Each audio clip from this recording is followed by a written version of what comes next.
Hey gamers! Today I'm bringing you the 6 games nominated for Game of the Year 2024. It's been a historic year for gaming, with revolutionary indies competing alongside industry giants. We're going to check out each of these incredible games, and at the end I'll give you my take on who I think is taking home the biggest prize of the year. Let's dive in! Astro Bot came in and swept every award this year, and there's a good reason for that. I played it until I got the Platinum Trophy, and let me tell you, it's an absolute banger. The level design is mind-blowing. Team Asobi created each stage with a different concept. The gravity level in World 3 is a perfect example. You're running on walls, ceilings, and every moment surprises you with something new. The gameplay is so good it revolutionized platform games. The controls are perfect. You feel like you have total control over Astro. The new jetpack they added to the game is genius. You can pull off moves you never thought possible in a platform game. The visuals are simply gorgeous. The game has this super cute aesthetic. Each robot has its own style, and Astro has so much personality, it's impossible not to love him. The animations are perfect, and every movement feels alive. Technically, the game is a beast. Runs smooth at 60 FPS with ray tracing, no loading screens, and the physics are impressive. You can destroy pretty much everything in the environment, and everything breaks in a unique way. Interactivity is the highlight. Every corner has a secret to discover. The controller implementation is incredible. You can actually feel the rain falling through the haptic feedback. There are so many secrets that even after 40 hours, I'm still finding new stuff. Astro Bot is one of those games that's fun from start to finish. It doesn't need a complex story or a massive world to be special. It's pure joy from beginning to end. Final Fantasy VII Rebirth proved that Square Enix knows what they're doing. Taking a classic like Final Fantasy VII and transforming it into something new without losing its essence is an art. And they absolutely nailed it. The combat is even better than in the remake. They mixed action with strategy perfectly. The new materia are genius, and the party combinations you can make are insane. Switching from Cloud to Barret or Tifa mid-combo is super satisfying. The open world is massive, and, unlike many games out there, has stuff to do everywhere. Exploring Cosmo Canyon and Junon is like living out a fan's dream. The side quests aren't just go there and kill that. Each one has a cool story behind it. The graphics are mind-blowing. It's the most beautiful game I've seen on PlayStation 5, no exaggeration. The cutscenes look like movies, and the open world doesn't lose any quality. Seeing Gold Saucer completely reimagined in 4K is awesome. The story is simply well-crafted. They kept the essence of the original, but added new layers that make total sense. The relationship between Cloud and Zack is much deeper, and what they did with Yuffie's story is brilliant. The new additions fit perfectly. The Chocobo breeding system is much more complete. The Gold Saucer minigames are addictive, and that new synergy attacks mechanic between characters is fantastic. I finished the game with 97 hours of gameplay, and there's still stuff to do. The optional super bosses are challenging in just the right way, and the secrets scattered throughout the map make you want to explore everything. Square took everything we loved about the original and made it even better. If you're a Final Fantasy VII fan, you'll go crazy. If you've never played it, you'll understand why everyone loves this story. Metaphor ReFantazio is proof that Atlus hasn't lost their touch.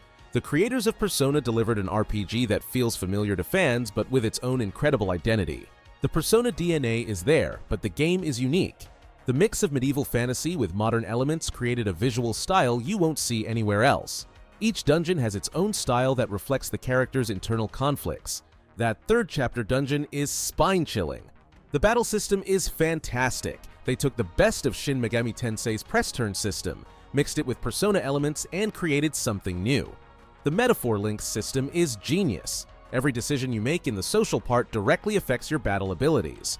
The story is one of those that starts slow, but then doesn't let go. The themes about social expectations and free will are heavy, but handled with impressive maturity.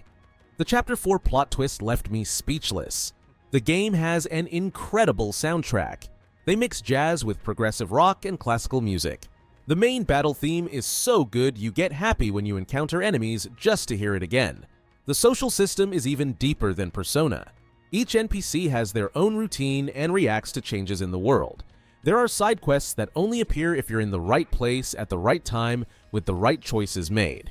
After 75 hours, I'm still discovering secrets. The New Game Plus adds so many new things, it's practically another game. Atlus managed to take everything they learned from Persona and create something new and special. If you like RPGs with deep story and complex gameplay, you can't go wrong with Metaphor. Balatro proves that card games can still surprise us. Local Thunk is just a solo developer who created a game that revolutionized the deck-building genre in a way nobody expected. The classic poker DNA is there, but the game is much more. The mix of roguelike with deck-builder elements created a unique experience, making each run have its own personality. And that feeling when you get a broken build with the Diamond Crown is amazing.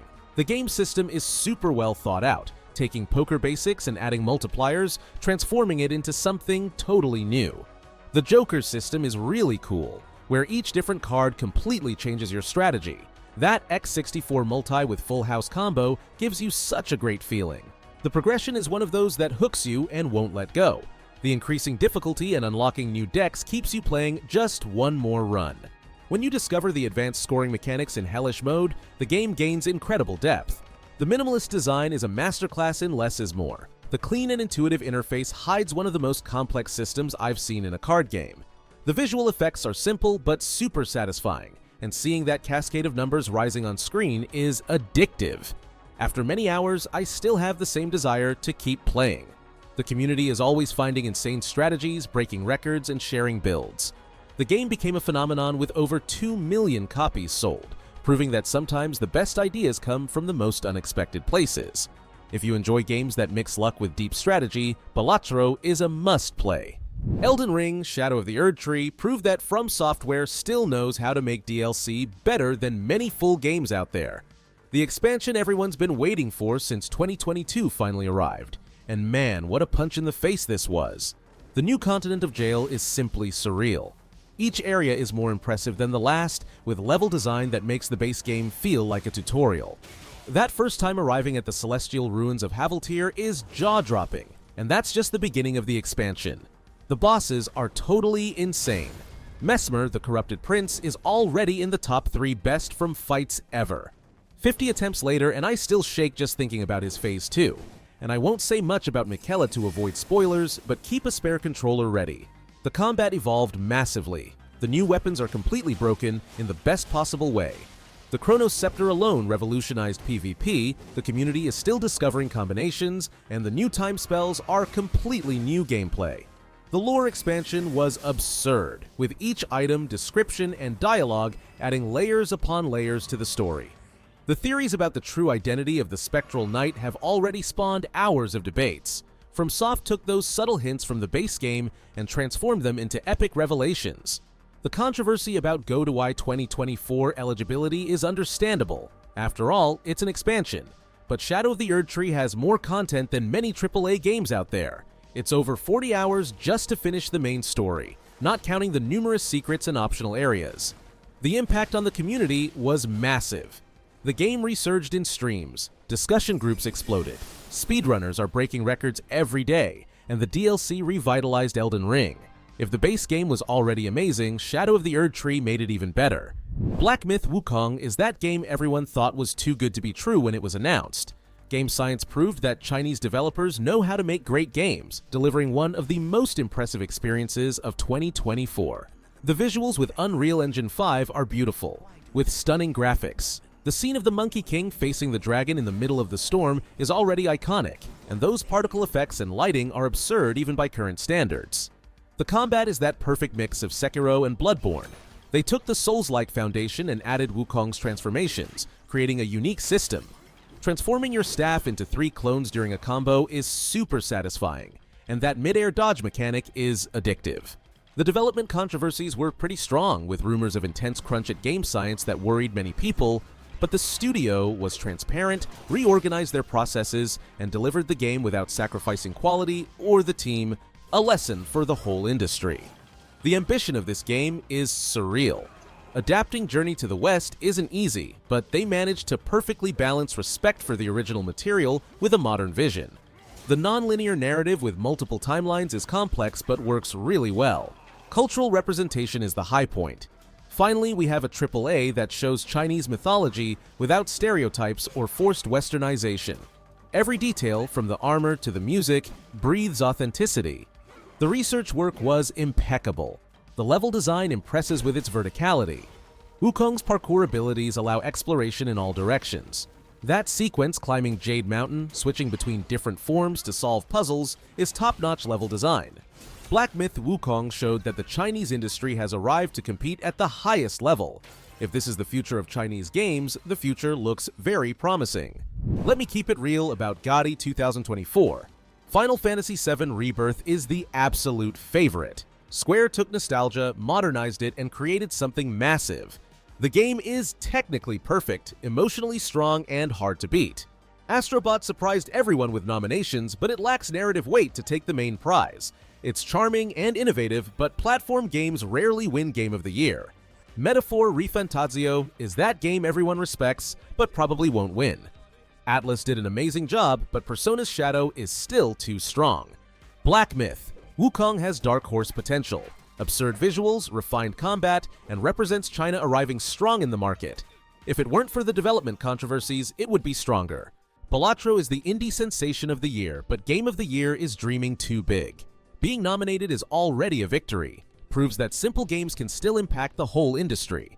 Elden Ring, Shadow of the Erdtree is insanely good, but being DLC complicates things a lot.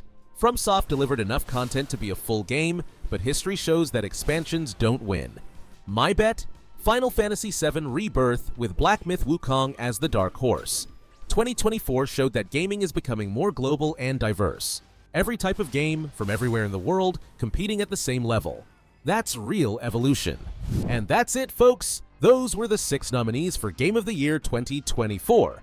As I said, for me, Final Fantasy VII Rebirth is the favorite, but you never know, there could be surprises. Tell me in the comments which of these games you've played and who you think will take the prize home. If you enjoyed the video, leave that sweet like and subscribe to the channel to not miss more content like this. Take a look up here at the other videos on the channel, there's lots more quality content waiting for you. Thanks for hanging out, good gameplay, and see you in the next video.